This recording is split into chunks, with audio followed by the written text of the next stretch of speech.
This live stream is sponsored by the Reasons to Believe Scholar Community. Our multi-part series will engage with top Christian scholars on topics where science and faith intersect. This session is 3 parts: understanding our guest's worldview, exploring the topic of cosmology in the Bible, and a Q&A where our guests will answer your questions. Our guest today, astrophysicist and RTB founder Hugh Ross, author of books such as Why the Universe is the Way It Is, Creator in the Cosmos, and Weathering Climate Change. Father Robert Spitzer is a Catholic priest in the Jesuit Order. He is a renowned philosopher and has debated Stephen Hawking on Larry King Live and has appeared on numerous TV shows. Join us as we open people to the gospel by revealing God in science.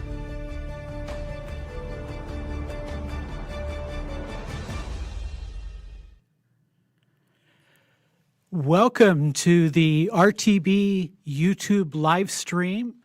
My name is Ken Samples. I'm one of the senior scholars here at Reasons to Believe, and we've got a great program for you.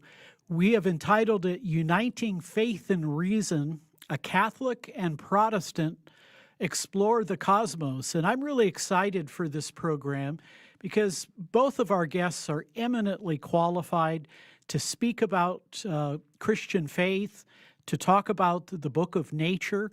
And so our first guest is Father Robert Spitzer. Father Spitzer, how are you doing today? Doing excellently. Thanks so much, Dr. Ross. It's good to have you with us today. Hugh, how are you doing? How's your day going? It's going really well. Things have done fantastically well here in Phoenix. Well, let me tell you just a little bit about our guests. Dr. Spitzer is a Roman Catholic priest. He's in the Jesuit Order. He's the founder of the Magis Center here in Southern California, and he's the author of a number of books. I've been reading up on some of his works and preparing for this interview. He writes about the Christian faith, science, and reason. And he has a program on EWTN entitled Father Spitzer's Universe. And I'm a regular watcher of that program. So, Hugh, it's Father Spitzer's Universe, and you and I, we just live in it. That's right. And, of course, all of you know Hugh Ross, founder of Reasons to Believe, is an astronomer. And he, Hugh, how many books have you written? Do you have a number in your head? Just 23. Just 23. Well, that you'll have to work a little harder at that, I guess, as we go forward. Well, gentlemen, it's again a pleasure to be with you. I'd like to take a little time here in the beginning to talk a little bit about what I'm going to call Christendom. And I have a quote from C.S. Lewis. This is from his book, Christian Reflections. Lay Anglican theologian, incredibly influential Christian author. Lewis says, when all is said and truly said about the divisions of Christendom, there remains by God's mercy an enormous common ground.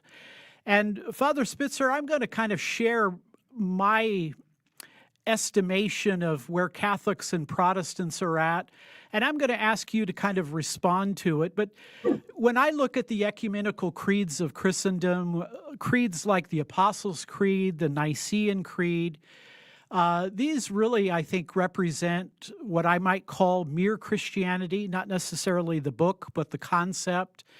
And it seems that Catholics and Protestants have a great deal in common. If we think of the Christian worldview in terms of 4 successive events, creation, fall, redemption, consummation, it seems that there is a very robust common ground. Now, also, I think, though, to be fair, the branches of Christendom, and here I think we could even add the Orthodox tradition, there are still some pretty sharp critical doctrinal disagreements. Mm-hmm. I see them as largely being church authority in contrast to scriptural authority, the specific role of grace, faith, and works in salvation, and then maybe a third one would be devotion to Mary and the saints.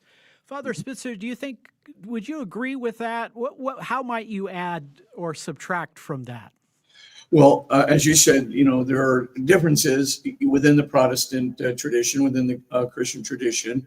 So Catholics would certainly agree with your statement in general. Dr. Sample. They would probably say yes, faith and works, although, reconciliation on these matters has come about through ecumenical dialogue since the Second Vatican Council. So there is quite a bit of reconciliation in the faith and works salvation area. But with respect to Mary and the saints, there are, some Protestant groups that, for example, High Anglicans, High Lutherans that would accept these things, whereas other ones would not. And so there would be much sharper differences there.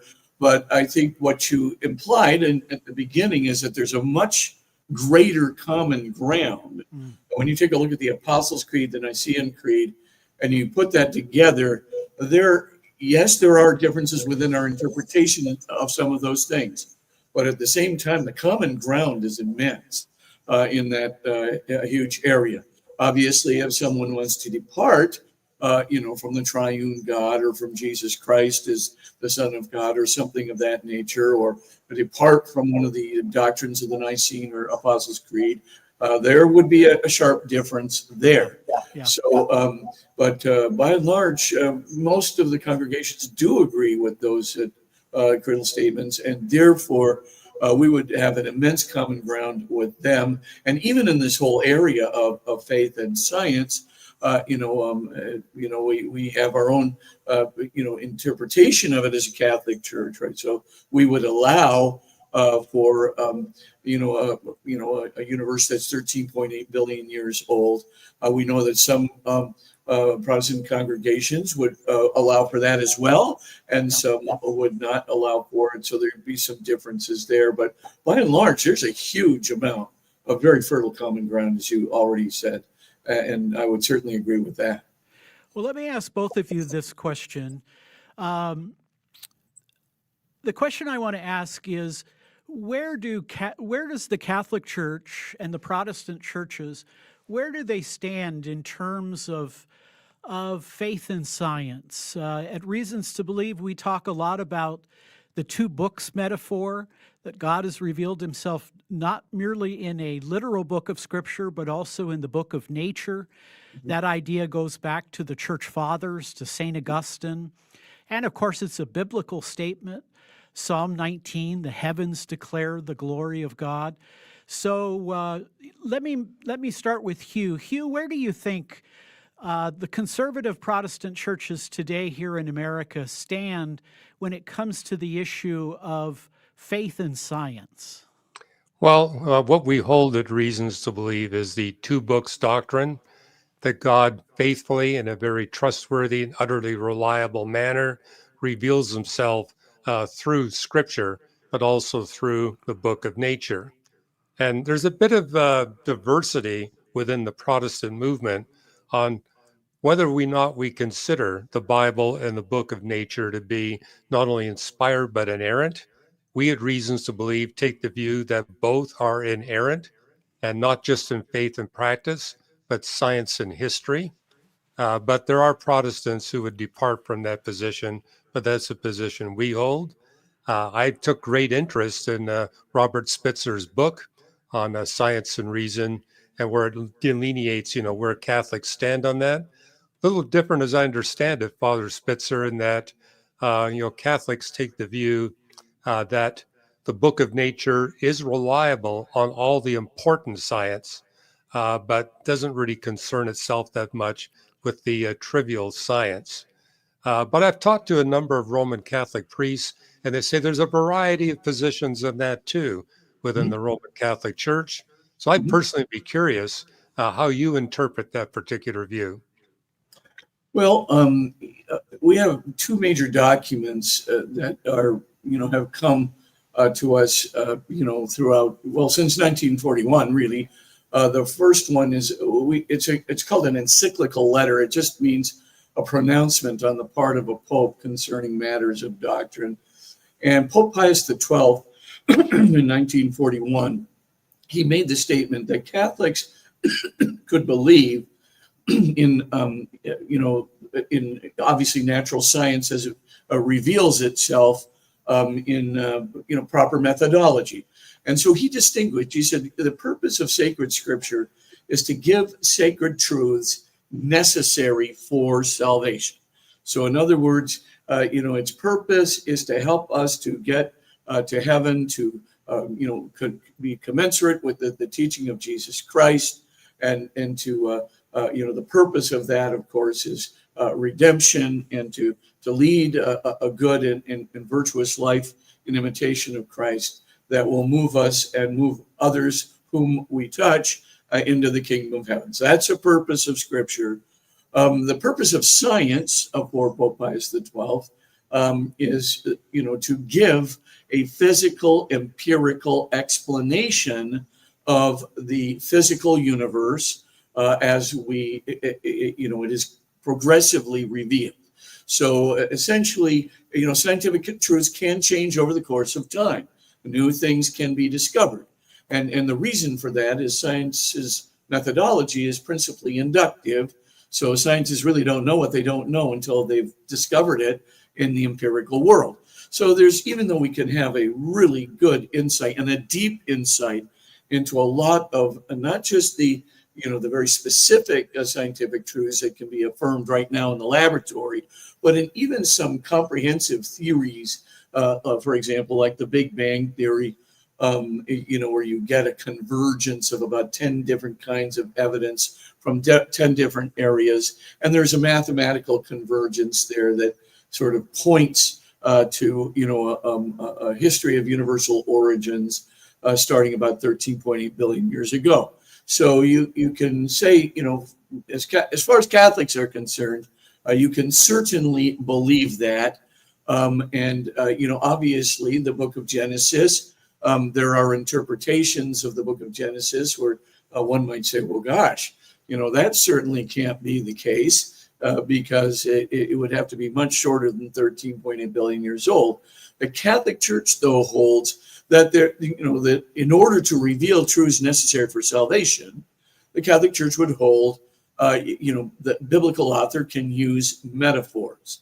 And of course, we believe that, the Garden of Eden might be a metaphor, but that the essential revelatory truths in that book about, for example, the creation of a good universe by God, that God and, first parents of human beings, that they were in a very good relationship with one another from the beginning, and so forth. These things are true, that there was a fall because human beings did disobey God. That fall affected human beings to this very day, generationally. And of course, that Christ has come into the world to redeem the world. We would definitely hold to that, even though there are metaphors that are being used in the biblical narrative. The justification for that, and if I'm talking too long, just let me know.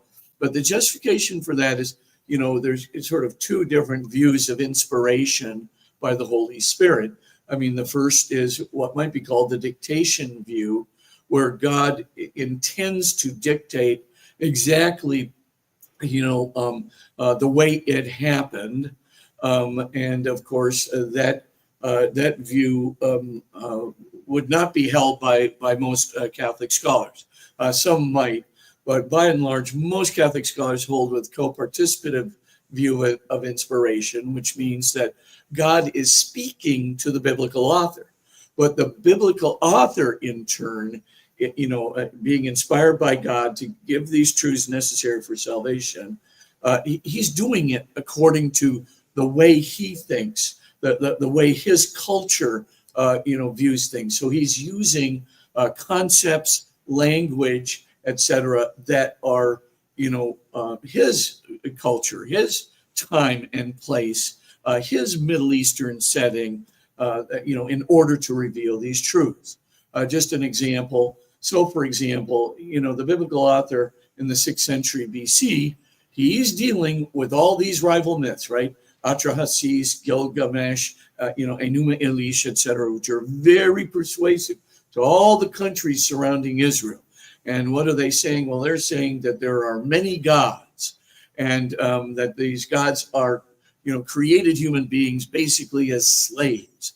And there's this rivalry that begins to develop from the day of the creation between human beings and the gods. And of course, the gods, for some trivial reason, get mad at the human beings for being too loud and being, too prolific in their birth. And so, of course, this is what causes suffering in the world and enmity in this cosmic battle. Well, the biblical author, of course, he's got the revelation from Mount Sinai. He's got not just the Mosaic revelation, but even subsequent prophetic revelation. And he doesn't believe that at all. He believes there's one God only, and that there's no sea god or mountain god or tree gods or whatever. There's just one God, and everything else in the whole of creation, mountains and seas and so forth, they're all creations of God. He believes that God, from the very beginning, created human beings in his own image and likeness, and has the very dignity of the image and likeness of God himself, departing really so radically, from the viewpoints of the rival myths around him in Israel. And so he's giving us these salvific truths. God is just. The reason he causes the flood, the reason, that, he, for, the punishment and the, after the fall and disobedience of Adam and Eve, it all occurs within the scope of the justice of God, where, of course, as in the rival myths, the gods are capricious, they're unjust, they treat human beings as mere cannon fodder and playthings and so forth. Everything changes. It's just this biblical author and the salvific truths he's revealing in his own language, according to his own terms and concepts. Everything he's doing is not just going to change Israel's religion, change their views. It's actually going to change the entire view by the time the Lord is finished getting the word out to the Middle East and bringing his son into the world. It's going to affect culture, history, on every single level, on the level of law, the level of rights, the level of self-understanding, the level of literature. Everything's going to change. And of course, you look at it and you go, little Israel? How could that happen? They have this truth that just blasts through the world. And of course, it's divine providence. It's God. It's the Lord who made it happen. So anyway, Hugh, why don't you take a little time and interact with what Father Spitzer has shared? Yeah, I think the point I was making is that what we see in the Protestant movement is some people think that, yes, there's this partnership between the Holy Spirit and the human authors, and the Holy Spirit tolerates some of the mistaken views of the human authors. We at Reasons to Believe take the view, yes, this partnership is going on, but the Holy Spirit ensures that everything that's recorded in Scripture is free of scientific error, historical error, geographical error. It really is inerrant in every subject that it addresses. But we have Catholics that disagree with us. We have Protestants that disagree with us. And, again, I've talked to Roman Catholic priests. They seem to have a spectrum of views on this. Again, I was just curious. I read your book. I know what the official Roman Catholic position is. I was just curious where you personally stand on this. Yeah. Well, let's move into our core topic. We want to talk about faith and reason and science. And here's a question for both of you. I meet people from time to time, and they listen to scientists go on television programs, maybe when Stephen Hawking was alive, or they'll listen to Lawrence Krauss. Sure. Many of these kind of outspoken secular scientists. Neil deGrasse Tyson is another one. This kind of leads lay people to think, wow, are all scientists atheists? Talk a little bit about that. Father Spitzer, are all scientists atheists? Where are Christians in this context? By no means. The last Pew survey that was done on the American Association for the Advancement of Science, probably one of the largest scientific organizations in the world, they found the following. 51% of scientists overall declare themselves to be believers in God or a higher transcendent power. Only about 21% are agnostic and 20% are atheists. Wow. So if you're kind of comparing 51% to 20% atheists, it's obvious the vast majority, well, not the vast majority, but certainly a simple majority of scientists are believers in God, and only about 20% are atheists. The young scientists, that's the really interesting statistic, and obviously Dr. Ross knows this already, but 66% of them in that last Pew survey for AAAS indicated that they believed in God or a higher transcendent power. Only about 15% were agnostic and 15% atheist. By the way, the missing percentages are probably some scientists who are too scared to declare. But the main thing, though, is you can still see a supermajority there, 2/3, do believe in God or a higher transcendent power. It's interesting, too, 76% of doctors, over 3/4 of medical doctors believe in God or a higher transcendent power. And so, again, I think only 12.5% are agnostic and 11.2% are atheists. So when you get right down to it, the media, I hate to say this, but it seems that they are really propagating their own myth. Yeah. And the statistics, if the Pew survey is correct, are disproving it, at every corner. But for whatever reason, the popular media continues to perpetuate the myth. So there it is. Hugh, it does seem that some people have kind of taken hold of this kind of warfare narrative that science and religion are kind of at war.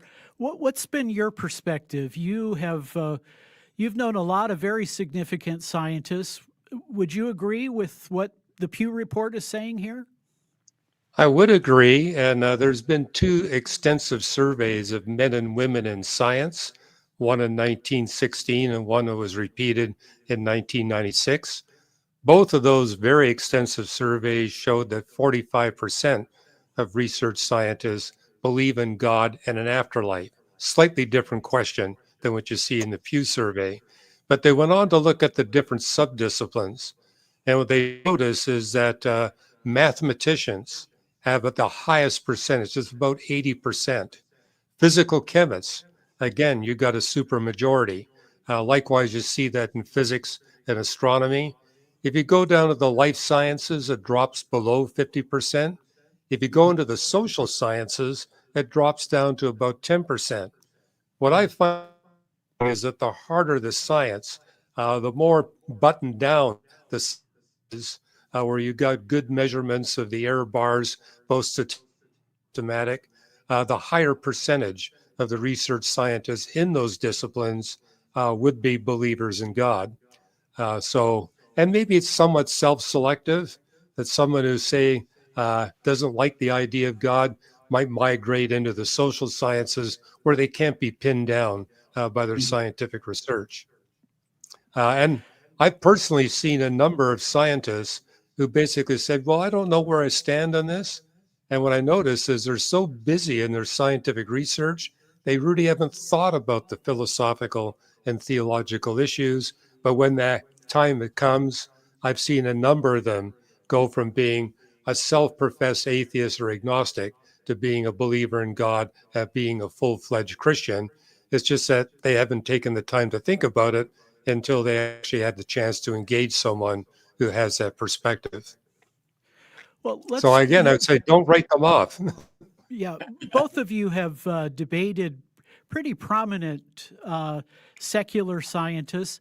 I'd like to hear from both of you. Father Spitzer, I know you had a dialogue discussion with Stephen Hawking, and Hugh, you debated Peter Atkins, chemist at Oxford University.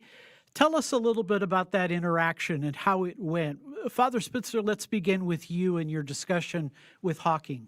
Yeah, I was in that discussion in 2010 on the Larry King show with Dr. Hawking and also Dr. Leonard Mladenov and Deepak Chopra. So it was kind of a four-way thing.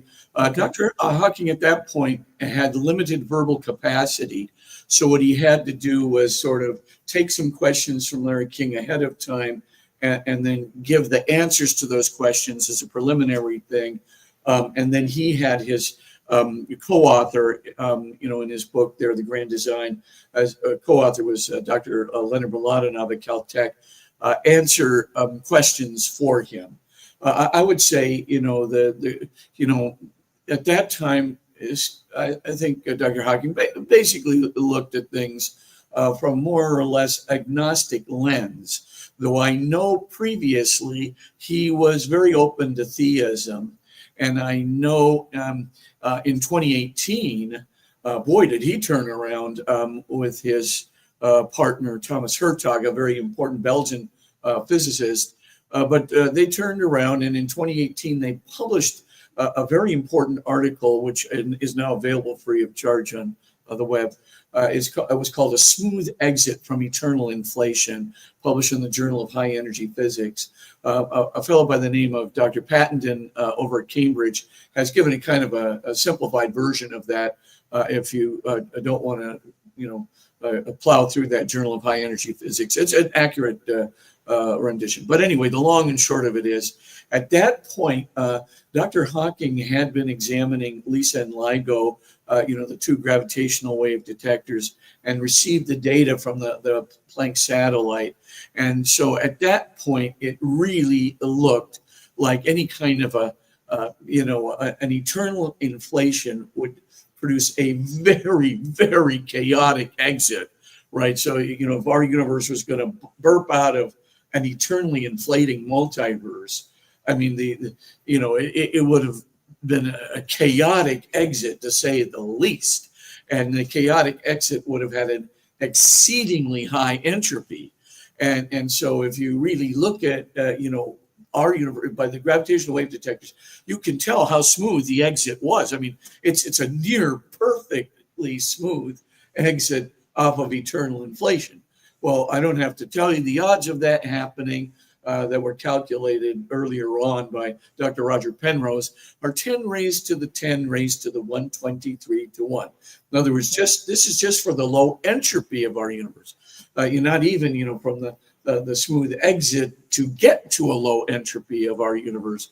But anyway, 10 to the 10 to the 123 to 1. Well, that's about the same odds as a monkey typing the entire corpus of Shakespeare perfectly by random tapping of the keys in a single try. I don't think so. I mean, that's just a veritable impossibility. It's a flat out impossibility. You can say, well, if you had 10 to the 10 to the 123 bubble universes in a multiverse, maybe you could have a chance of having a single universe with the properties of our own. Well, proceeding from the smooth exit problem to get to the low entropy condition, skip that. Stephen Hawking already says, if really you do have a multiverse which could not be eternally inflating, that means that the multiverse has a beginning. That's the first thing.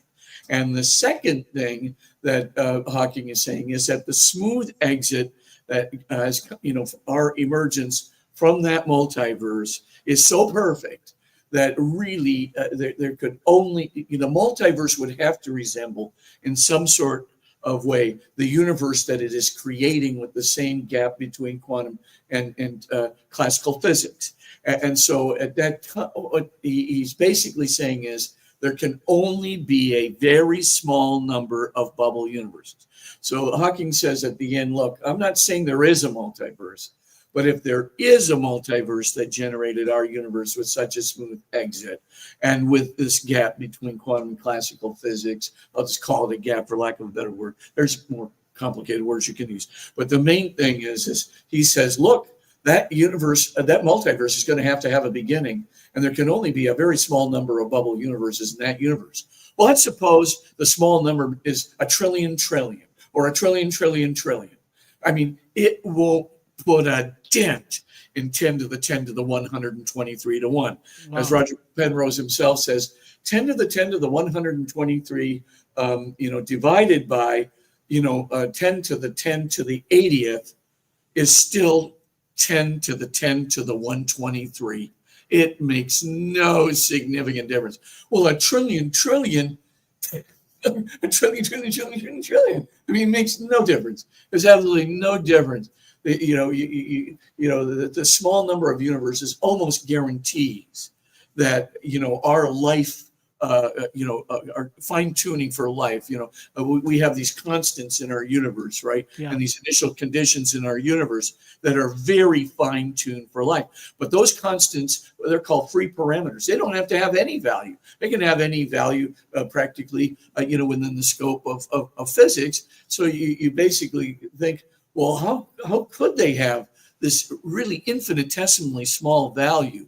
And so what Hawking is essentially saying is, not only are you going to have a beginning, which implies a creator, you're probably going to have a very intelligent creator that created the what we call fine tuning for life in the initial conditions and universal constants of our universe. And that very intelligent creator being sounds a lot like God. Yeah. So the implications for theism, as Dr. Ross just said, they're pretty much out there.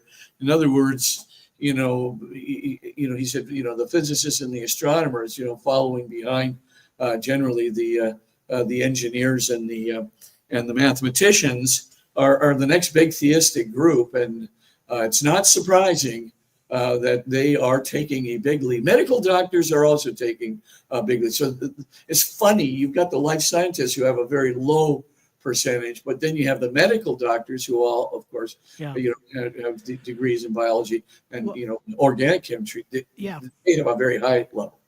Hugh, you've had some connections with Stephen Hawking, and you had a debate with Peter Atkins.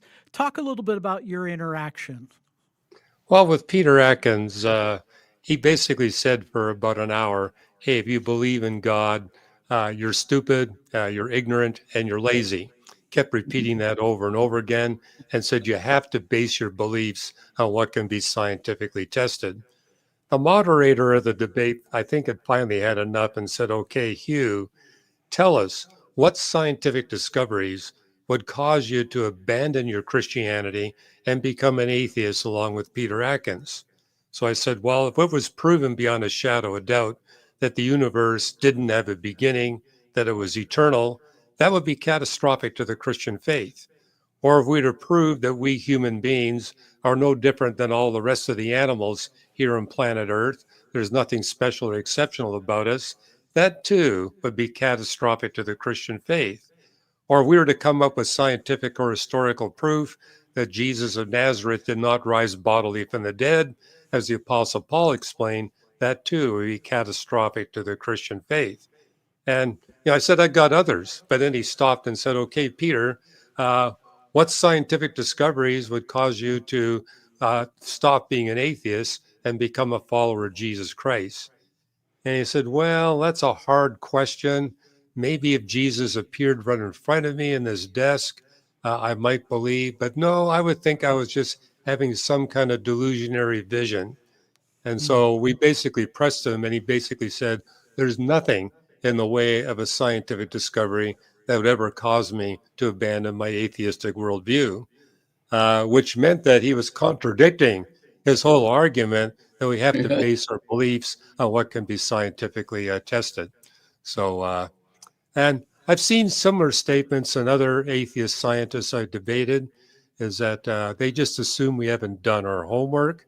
And I find that, basically revealing, hey, we're up on the scientific literature, we're involved in this discussion and debate, and we've seen a number of atheist scientists turn around and become followers of Jesus Christ. That helps open up a dialogue where you can actually get some serious engagement rather than just a litany of name calling.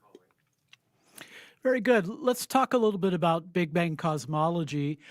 Obviously, if we go back, we recognize that the beginning of a Big Bang perspective is nearly 100 years old. Certainly in the 1960s, with the discovery of the background radiation, people began to take very seriously this idea that the Big Bang seemed to convey a cosmic singularity, that the universe had a beginning, that there was real difficulty with some kind of past eternity. But here's a question for both of you. I hear people today saying, look, science is provisional in nature. Things change. We're always looking, to see what is a clearer perspective on truth. So some people have suggested that Big Bang cosmology may be outdated. Hugh, why don't you tackle that? And then, Father Spitzer, I'd like to hear your response to the idea that the Big Bang cosmology is out of date. Well, Ken, I was not raised in a Christian home, but I got involved in reading science at the age of 7. And it was at age 16, I took a year to study cosmology. And that's when I realized the scientific evidence was heavily favoring Big Bang cosmology over the competition. And that motivated me to say, okay, the universe has a beginning. There must be a cosmic beginner. I want to find that cosmic beginner. And I began to look at Immanuel Kant's writings, particularly Critique of Pure Reason, and realized I didn't have an adequate answer.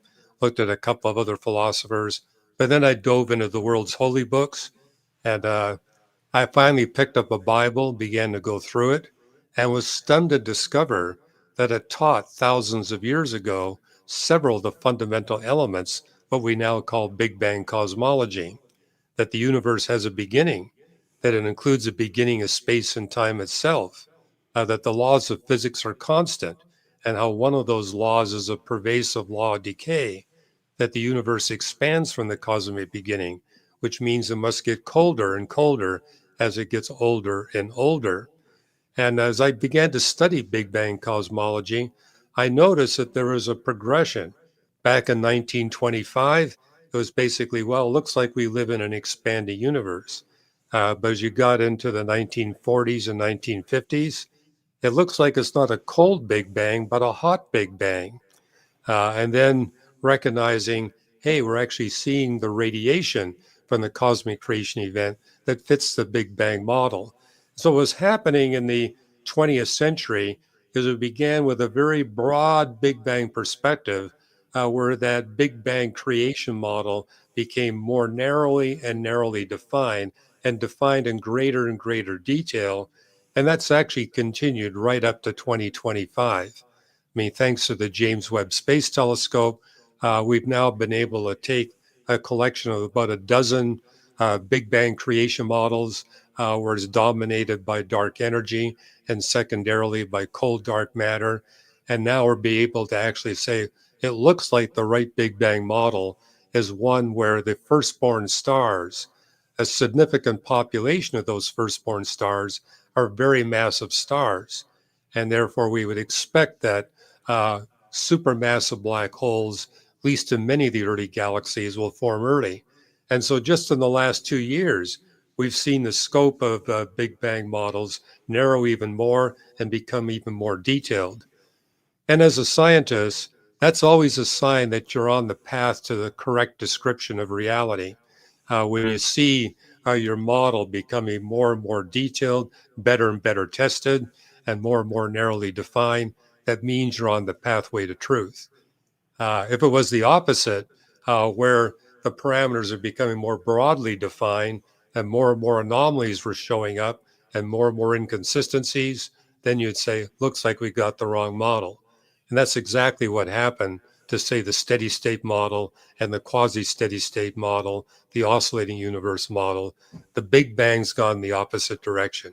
So, and then that really does show you that what the Bible taught thousands of years ago had accurately predicted the future scientific discoveries we're enjoying in the 20th and 21st century.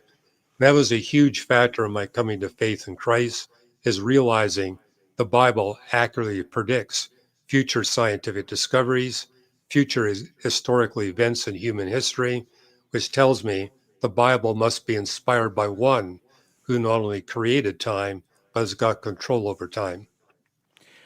Father Spitzer, Christian and biblical teaching about creation ex nihilo, that only the triune God exists and he calls all other contingent entities and realities into existence from nothing. Yes. That seems very similar to the way people think about the Big Bang. What are your thoughts? Do you think that, what do you think of these critics who say the Big Bang is outdated? We need something new. Yeah, well, actually, I don't think the Big Bang is outdated. I agree with Dr. Ross.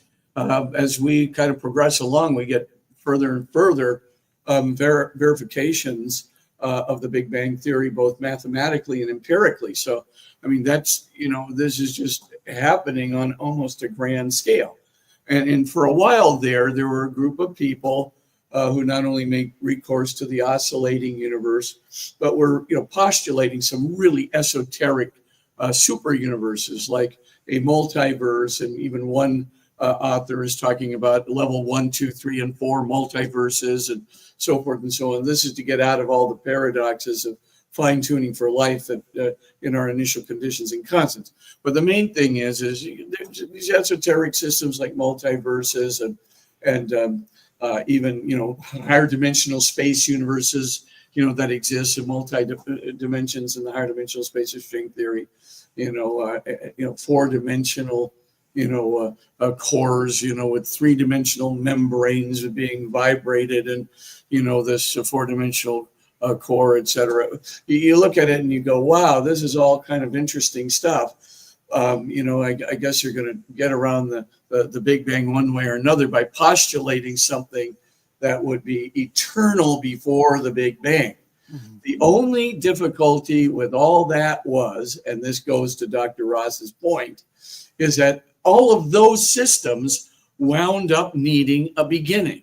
Mm-hmm. So in other words, they postulated an inflationary multiverse. But then, because of the Probative and Guth proof, or the Probative and Guth theorem, right? They show that every expanding cosmological system, right, and that includes a multiverse, even a multiverse of multiverses, right? They're always, because they have to be inflationary. They're going to have to have a beginning. And of course, we see the same thing with the higher dimensional space, string theory universes. They too are expanding systems. They're going to have to have a beginning according to BVG, to the Probative and Guth proof. So the main thing then is you say, well, gosh, if they have to have a beginning, these esoteric models have to have a beginning. The oscillating universe, as Dr. Ross just said, it has to have a beginning for a variety of different reasons, like about 8 different reasons. You can't go back eternally in bounces, but that's a point for a different time. It began to look like, well, if everything has a beginning, and furthermore, according to the system, maybe we can get out of that with what were called fractal multiverses and eternal inflation, the last gasp, as it were.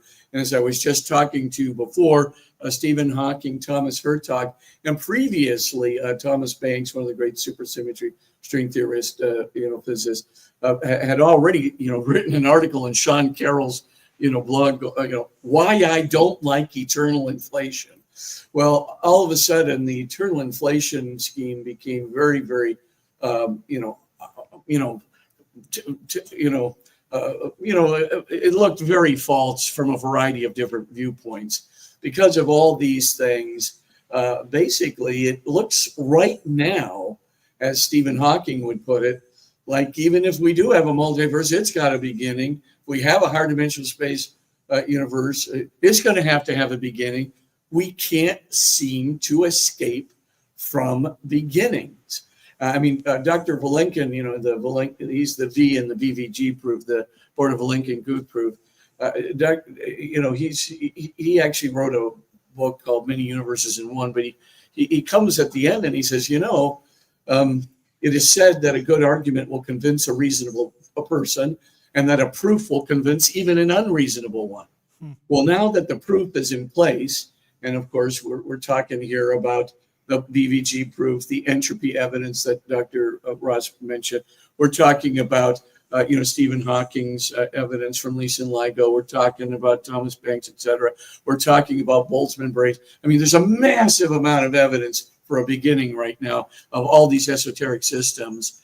He says, now that the proof is in place, cosmologists, these are physicists who attend to, things like beginning of the universe. Cosmologists can no longer hide behind the possibility of a past eternal universe. Mm-hmm. There is no escape. They must confront the cosmic problem of a beginning. And, just to being a philosopher myself, a beginning in physics, like a beginning of all systems and systems of systems, right? If you're going to deal with a beginning, then what are we dealing with here? Prior to the beginning, physical reality was nothing. That's what we're dealing with. I don't care if you call it a multiverse, a string universe, an esoteric universe of some other sort. If it has a beginning, and physical reality itself has a beginning, and if physical reality has a beginning, then prior to that beginning, physical reality was nothing. Now, I know some physicists have tried to say gravitational equations are nothing, but they're not nothing. Gravitational equations and even effective, efficacious gravitational equations are very definitely something. And all we know about nothing is that it can only do nothing.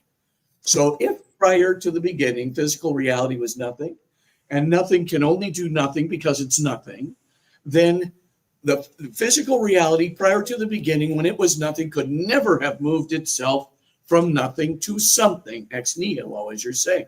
Could never have moved, itself from nothing to something because it was nothing and could only do nothing, which means something else, something beyond physical reality, something which can create something from nothing.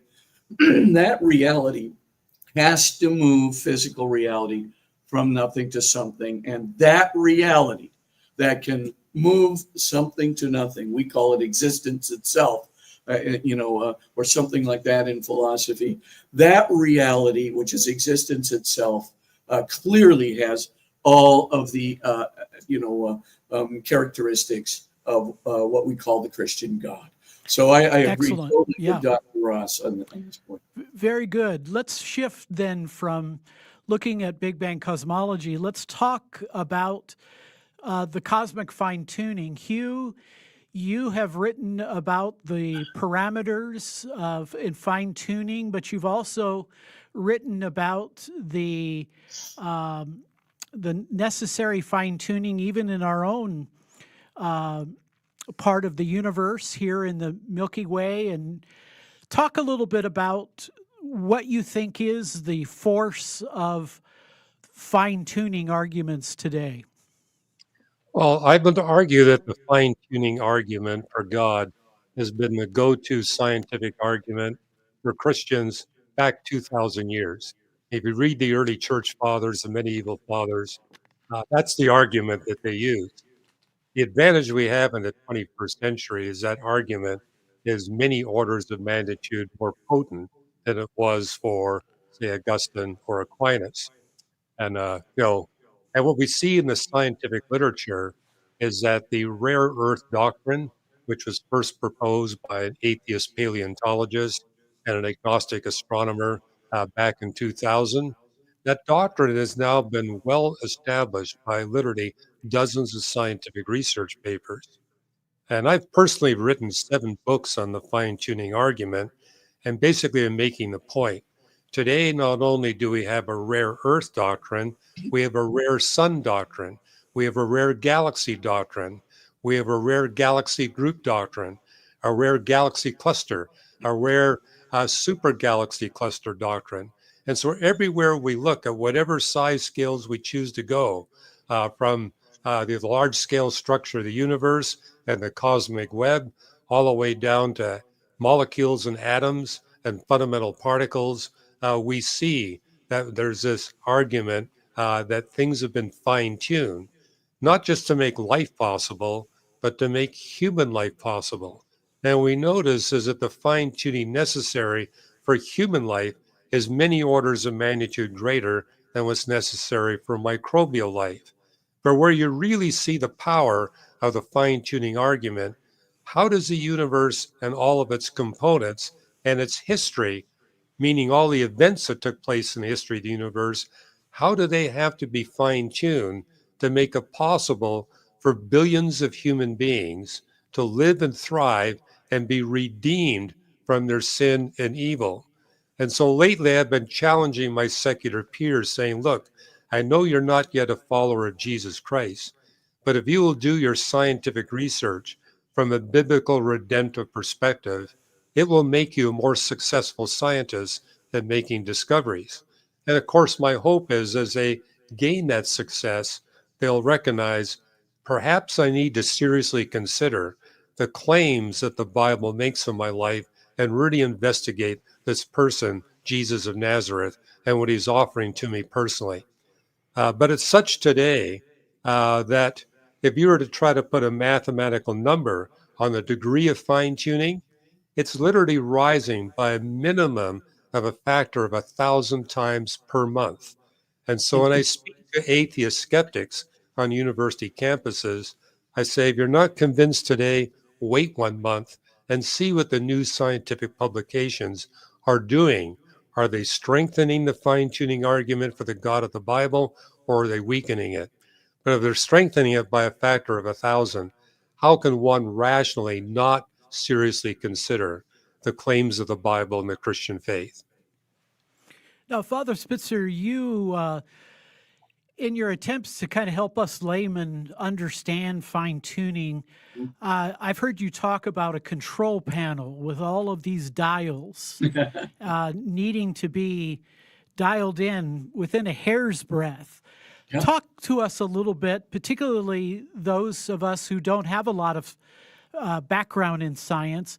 What makes this fine tuning argument so powerful? Well, as Dr. Ross has already said, the first thing is the virtual impossibility of having conditions that would lead to a life-permitting universe. So it really is a virtual impossibility on every level. We just talked about low entropy. Our universe has a super low entry. That means very high order for physical systems to have what might be called macroscopic flows of matter and energy, right? You need that for physical systems to do meaningful activity. So the odds against that, as I was just saying, are 10 raised to the 10 raised to the 123 to 1. You couldn't even put that on a dial, right? If it's off by 1 part in 10 to the 10 to the 123, hey, if you made every zero 10-point type, our solar system to its furthest extent in all 3 dimensions could not hold that number. It is that big. As I said, monkey typing Shakespeare perfectly by random tapping of the keys in a single try.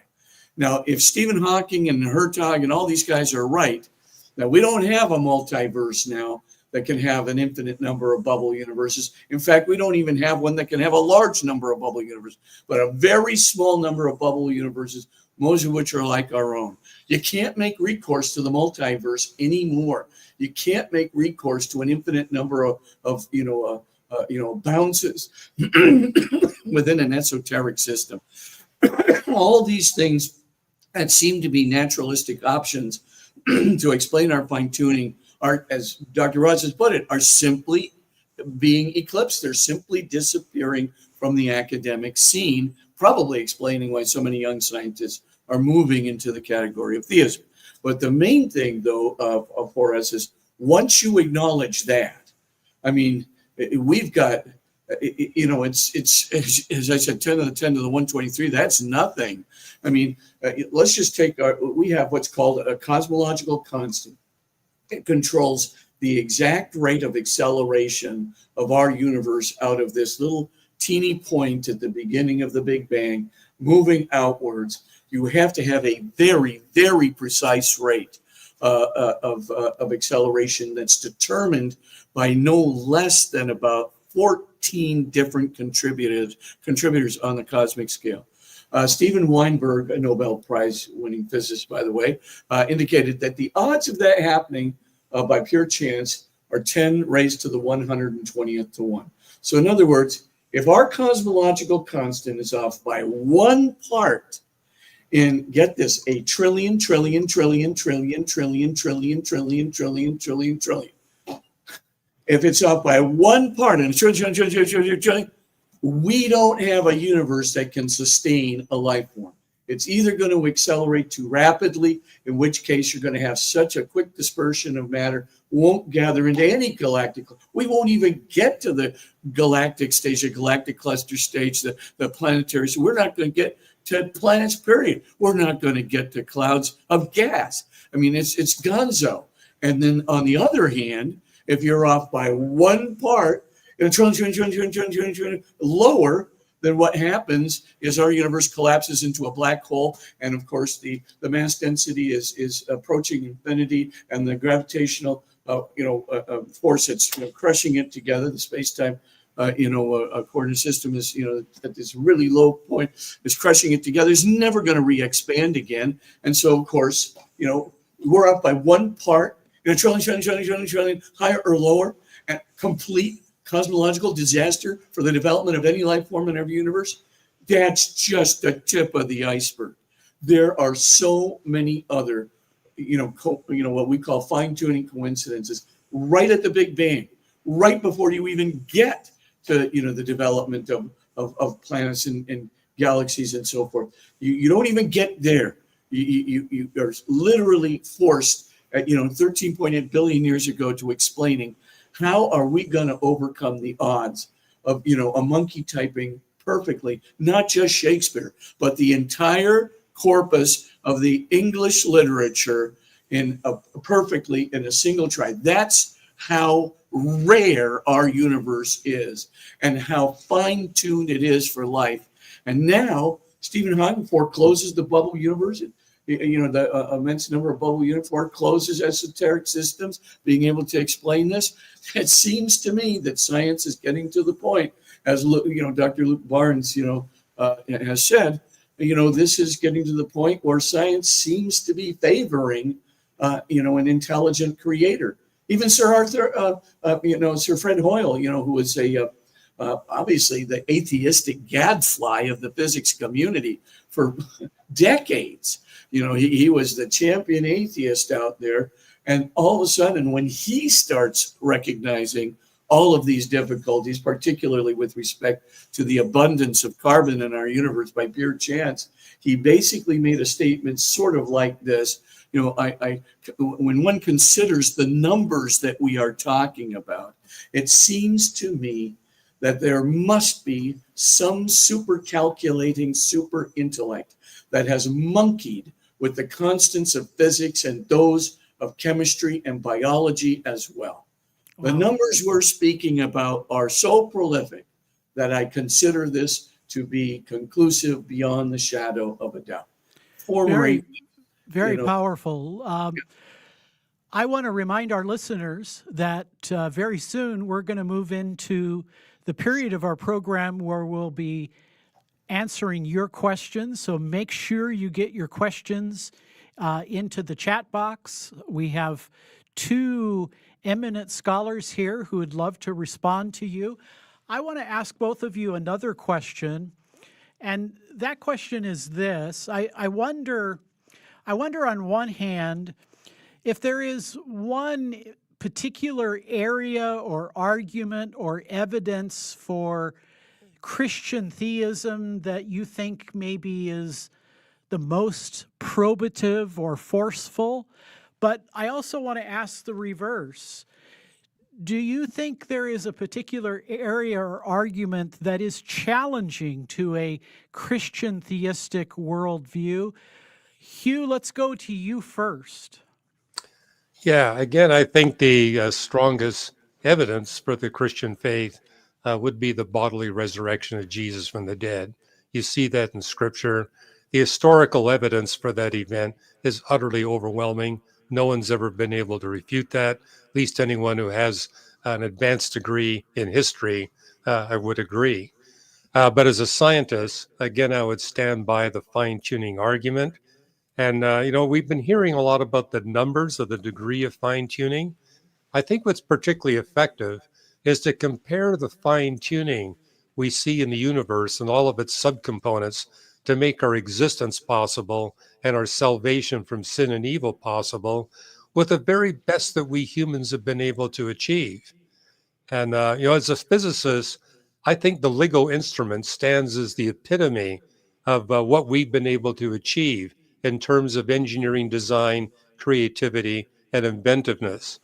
But if we compare the level of design of the epitome of what we humans have achieved, what we see just, for example, in the what's necessary to have dark energy structured in such a way, or dark matter structured in such a way so that life can exist in the universe, the comparison basically tells us the one that created the universe at a minimum is a trillion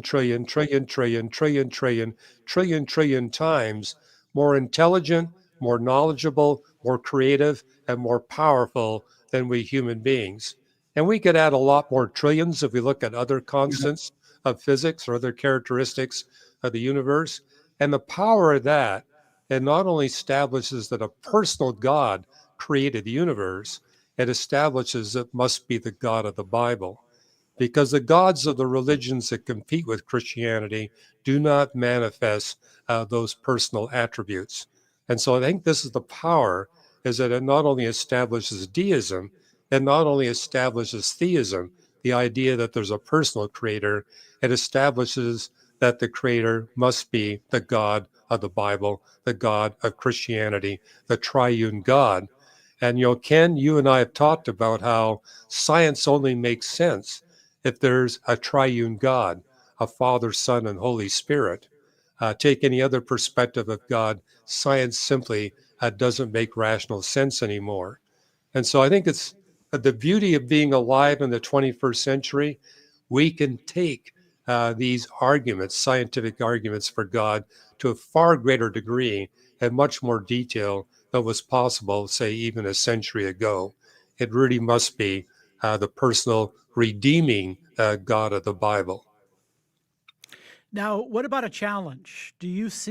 What do you see on the landscape today, Hugh, that Christian thinkers need to focus on, because it is, at least in the mind of some people, a very important challenge? Yeah, the challenge I consistently see, and this is for over the past 40 years, is that skeptics and atheists will say, how can you trust the Bible that's filled with so many flaws and errors? And therefore, I think we who are followers of Jesus Christ need to be really diligent and basically defending the Bible. Hey, this book is truthful in everything it communicates, and also it accurately communicates the personal attributes of the God of the Bible. A lot of people will say, as I read the Bible, it seems to be a vengeful God. So I think we need to be able to respond to that and say, are you mistaking the fact that when Jesus came here to earth, he made his followers the salt of the earth? So there's a reason why evil takes a different dimension in the New Testament era than it does the Old Testament era. It's not God that's changed, it's human beings that have changed. That's just one example of how we can help people really trust in total what the Bible is communicating to them. And in that process, they can trust their life to the one who is authoring the Bible, inspiring the Bible for all of us to read and understand. Father Spitzer, how would you approach that? Is there, I realize you might resort to a cumulative case of arguments in favor of theism or Christian theism, but is there an area of argumentation that you find to be very probative in supporting it? And then that second question, is there an area of challenge that you think that Christian thinkers need to address today? Well, I agree with Dr. Ross that the fine-tuning argument is exceedingly probative. I think, and it's probative to a whole lot of scientists and doctors, because, the numbers now are just so gigantic, and the possible escape routes are so not even so few. They seem to be almost non-existent. And because of that, I think we should definitely, put a lot of force there. I mean, there's just a lot of arguments for the fine-tuning argument that I think are really important and probative. Victor Stenger, he wrote that book, about the falsity of the fine-tuning argument. Dr. Luke Barnes, in a profound article in the Annals of the Astrophysical Society of Australia, published, and it's free on the internet, responds to Stenger. He devastates him, proves that Stenger's whole argument is based on an equivocation, and that if you accepted his definitions that he uses to try and disprove fine-tuning, you would actually have to also deny Lagrangian mathematics. You'd have to deny Galilean relativity, special and general Einsteinian relativity. You'd have to deny the whole a set of physical laws that we have. So it was a devastating response to Stenger. So I mean, we're back right at the point of looking at fine-tuning almost like Sir Fred Hoyle, who basically is saying, wow, I consider this to be beyond the shadow. I don't see any alternative to some sort of intelligent cosmic designer. I also agree with Dr. Ross that this design, of course, this seems to show that the creator of the universe is highly intelligent, but he's not just intelligent. What's very clear is that the whole universe is oriented toward, at least one planet that is exceedingly improbable, namely that can not only sustain life forms and sustain development of life forms, but sustain an intelligent and caring and loving and spiritual and transcendent life form like us. And I think we have to see in the fact that, you could never get to us unless there was a direct intention on the part of a creator, which was equally not just intelligent, but loving and caring and transcendent and spiritual like us. In other words, the cause of the creature has to be at least commensurate with the creature, him or herself. So the idea is pretty clear. We're not just talking about an intelligent God, but a deeply loving, caring, spiritually oriented, sacred God that is capable not only of creating us, but as Dr. Ross says, is a times more superior on every one of those levels of love and of goodness and of care and of sacredness and so forth than we are. And we're capable of a good chunk, but we're like nothing burgers. And so if you look at the intentionality of that creator, it's got to be a personal creator and a loving creator, very much like what we're seeing Jesus reveal in the Bible. And so when you, at the end of the day, you say, well, how come we're, the earlier people like the rival myths that this poor biblical author who wrote Genesis is dealing with, how come they didn't get the insight? Well, ironically, science has been revealing this, as Dr. Ross said, more and more with each passing month. We're getting more reasons to not only see the rarity of our planet and the universe itself and our initial conditions and constants and so forth, but us, the rarity, the super exceeding rarity of a loving, intelligent, caring, sacred, a spiritual, transcendent being like us. I mean, it is, we're starting to see that science is shedding the light on, that creator's going to have to be pretty much vastly superior to the creature he created. And of course, what do we desire in our heart of hearts? But perfect truth and perfect love and perfect goodness and perfect beauty and perfect being and perfect home. Well, we're desiring this. I mean, we didn't get it by accident. That is so rare to come out of a mere, set of physical processes and structures.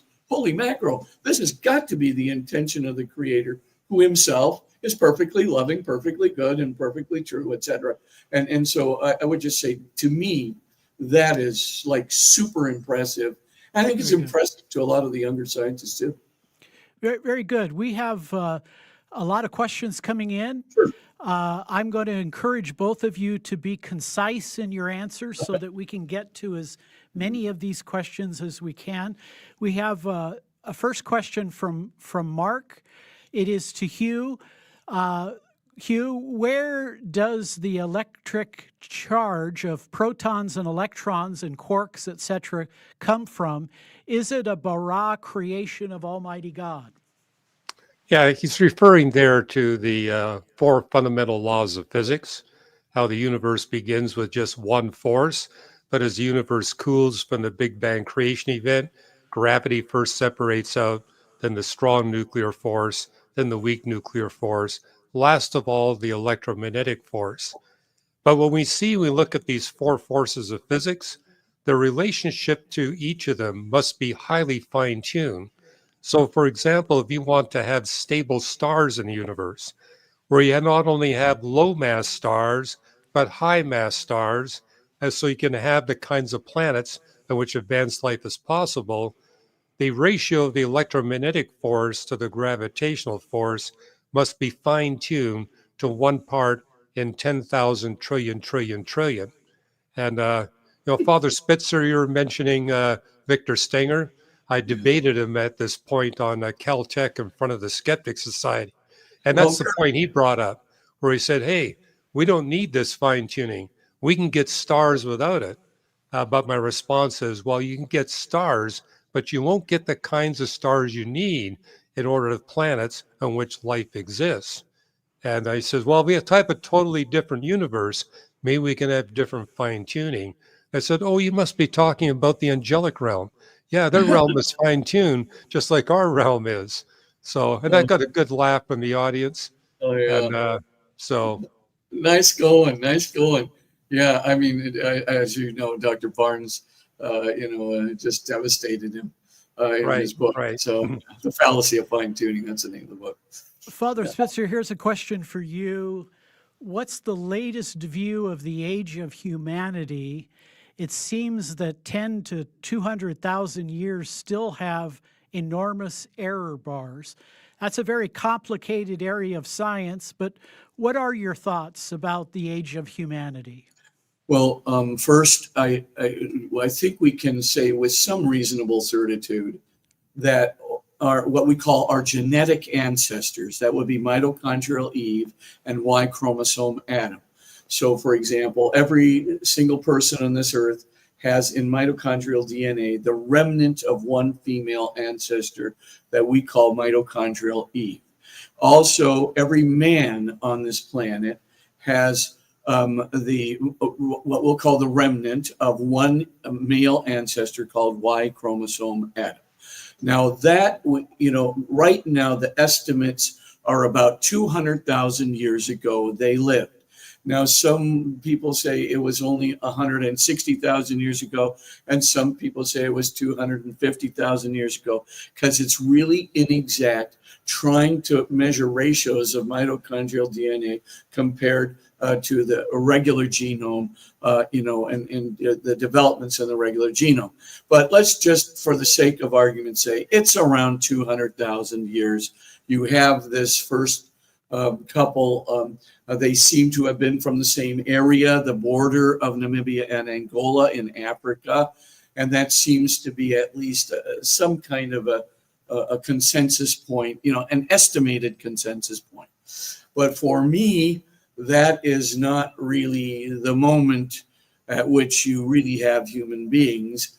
I think that's our genetic ancestors, no doubt.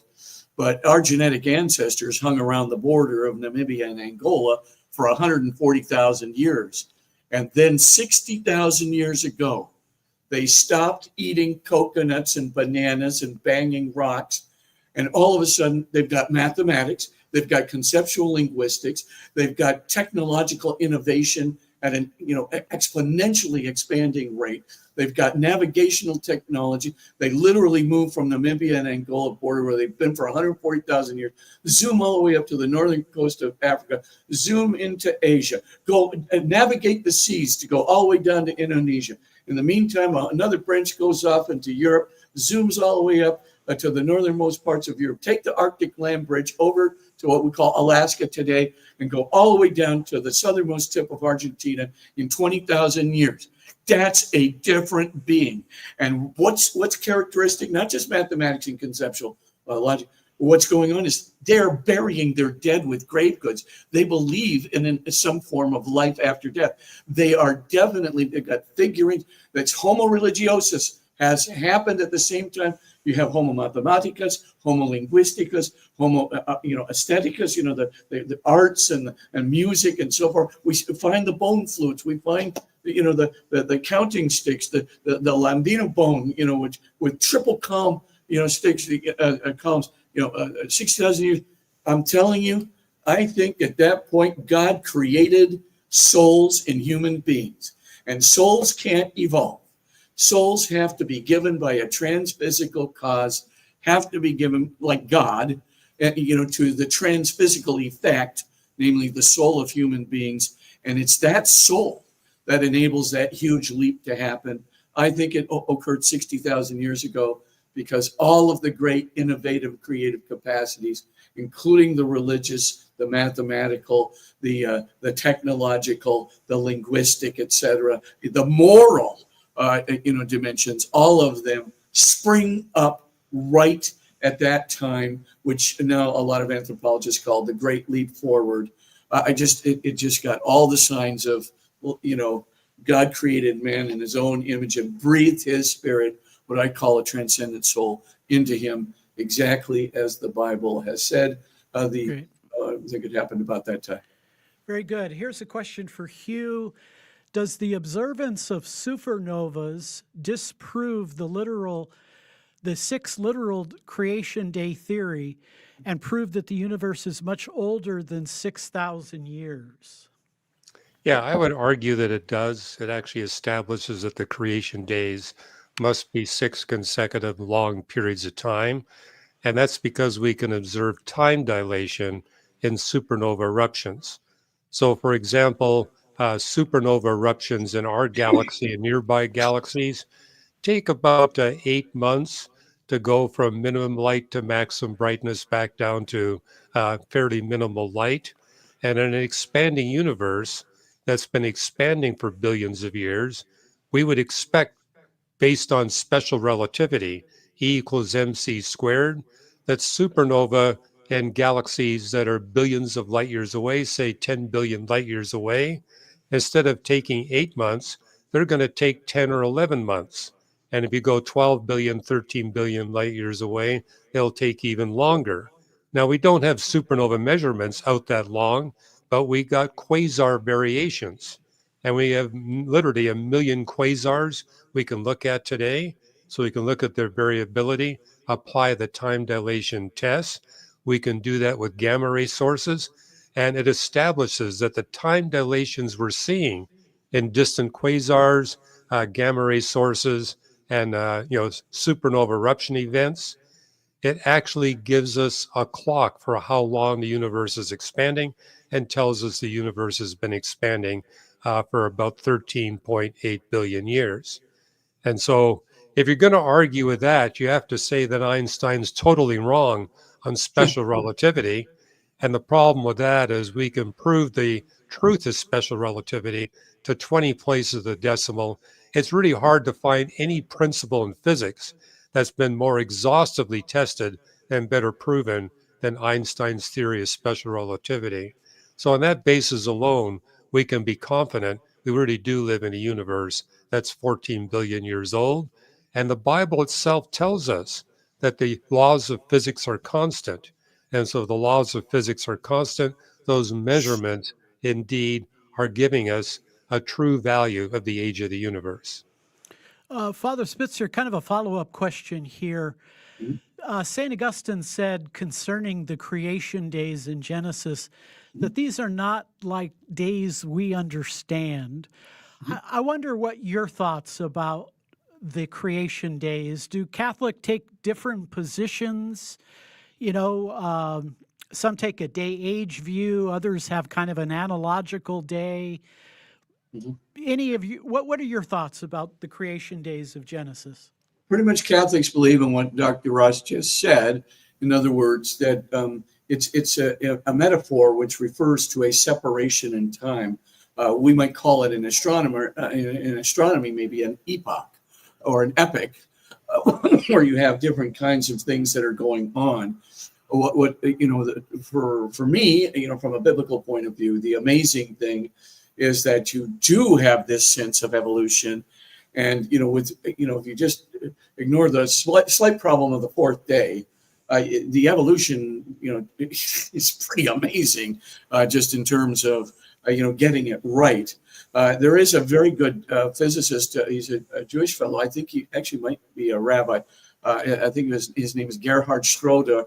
And Schroeder actually, showed by using duration dilations that Dr. Ross mentioned, that when mass density is higher in general relativity, obviously the duration dilation is very, very, very significant. So if you really look at, if you take 8 days in terms of our days, right, but you push it back to when the mass density of the universe is a trillion times higher than it is today, then what you would have is such a significant dilation that it's going to be like 1 day back of our days back then is worth something. I think it is akin to the first day would be like 24 hours. Today would be somewhere in the neighborhood of, I think it was like 8 billion years. The second day is somewhere in the neighborhood of 3.2, etc.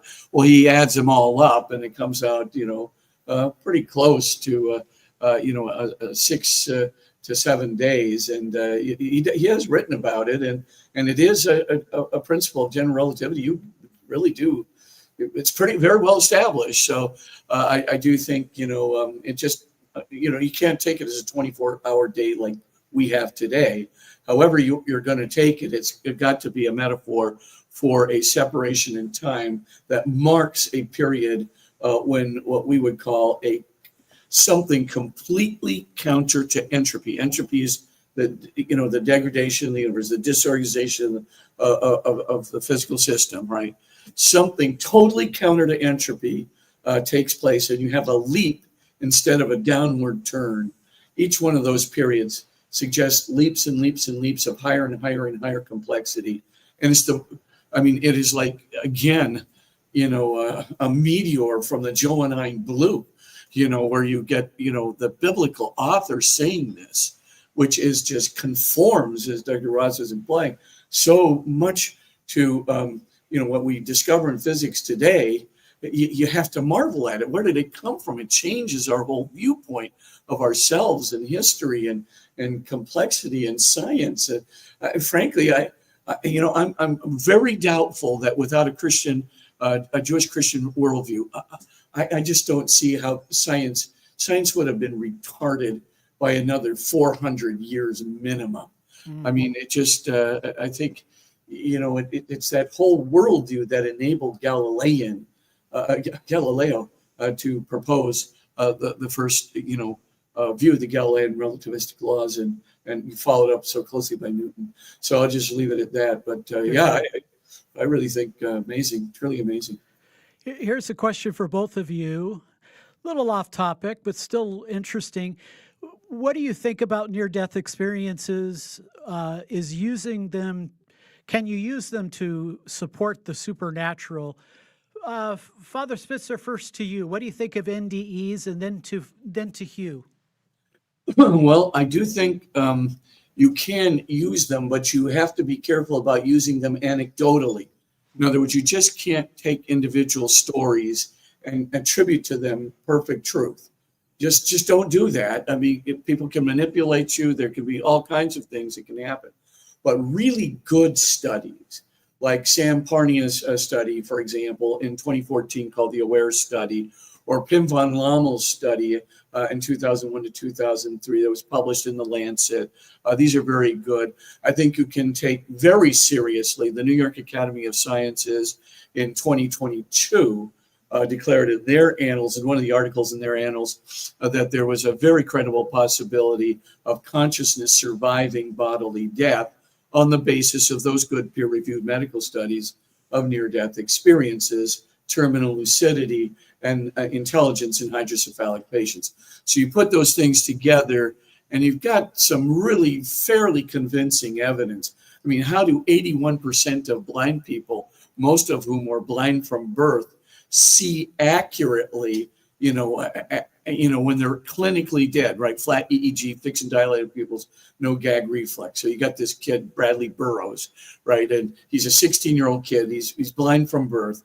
He just, has a heart attack. He's in the ER, and his what they call their spirit body goes right through the walls of the hospital and defies gravity, goes up to the top of the hospital. He's looking around outside, and he sees a tram passing by the hospital outside with a big sign on the back of it with an arrow pointing to the right. And it's going up these snow-laden tracks going into, a grove of trees to the right. This kid has no visual images in his physical brain at all, right? He's blind from birth, and he is predicting that this happened. Well, trams have train schedules down to the second, and that tram was passing by that hospital at the very second that Bradley Burroughs actually had his heart attack and had flat EEG, fixed and dilated pupils, no gag reflex. All I can tell you is once you compile about 1,000 of these, it gets to be a really good case that there is a very credible possibility your consciousness, your soul, your spirit, or spirit body as it's called, is going to survive bodily death. So, I mean, I think you can make the case scientific. Does it correspond with the Christian view of the resurrection? Absolutely. And by the way, there's only Christianity, right? Jesus Christ is the only religious figure that shows up more than 0.5% of the time in any kind of near-death experience. Christ shows up 18% of the time in near-death experiences, by far greater than all others combined. And by the way, it identifies the bright white light with Jesus Christ, again, a very high percentage of the time. So I would say there is consistency with Christianity, certainly consistency with Jesus's loving view of the resurrection. There are there's dark moments too. So the idea of, a hellish kind of experience happens 15 to 20% of the time. And, the other, a more beautiful experience happens, between, about 80% of the time, 80 to 85%. So those are the best studies we have. But remember, there's only about 18% of adults that undergo clinical death have a near-death experience. The rate is much higher in children, which is pretty close to 55, 60%. And their experience is generally always good. But, what about that other 80% of adults that just don't have a near-death experience? We don't know what their disposition is. So again, those heaven and hell statistics may be very skewed. But nevertheless, there are both, and there's really good studies that validate it. We have about 2 minutes left in our program, so I want you to be very concise. Hugh, there's a question here about why we should appreciate dark energy. Okay. Dark energy is, one factor that governs the expansion rate of the universe. The amount of matter in the universe is another factor. And both of them must be fine-tuned to get the universe to expand at the just right rate.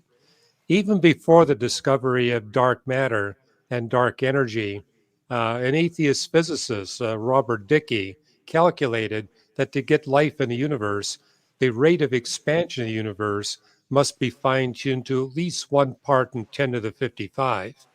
What we know today is what actually governs the expansion of the universe. And the factors that govern it have to be fine-tuned to an even greater degree. So it's part of the fine-tuning argument. Now, exactly what is the nature of dark energy? What are the particles that make up dark matter? Those are a couple of the holy grails that astrophysicists are still pursuing. I'm hoping to live long enough where those holy grails are discovered and established. And I'm just excited to keep up with the scientific literature on that. Terrific. I want to thank both of you for your thoughts today. Very stimulating about how Christian faith corresponds and works with the area of science. I want to tell our listeners that you can contact both of our guests today. For Father Spitzer, you can go to magiscenter.com. You can also look for some of his works, Science at the Doorstep to God, published by Ignatius Press, and then Science, Reason and Faith, Discovering the Bible. That book I have here is also available. And of course, Hugh has written many books, has literally thousands of articles available on reasons.org. And gentlemen, I've enjoyed this so much that I hope that, Father Spitzer, we could have some further time with you. I'd love to pick your brain, and I'm just very encouraged by the things that you've shared. So I hope that that's something we can do in the future. And let me close by telling all of our listeners, we appreciate you very much. And I hope that you will go on the RTB YouTube site and like and subscribe. And it's been a pleasure being with you. We'll have more of these programs in the future, so stay tuned. Thank you.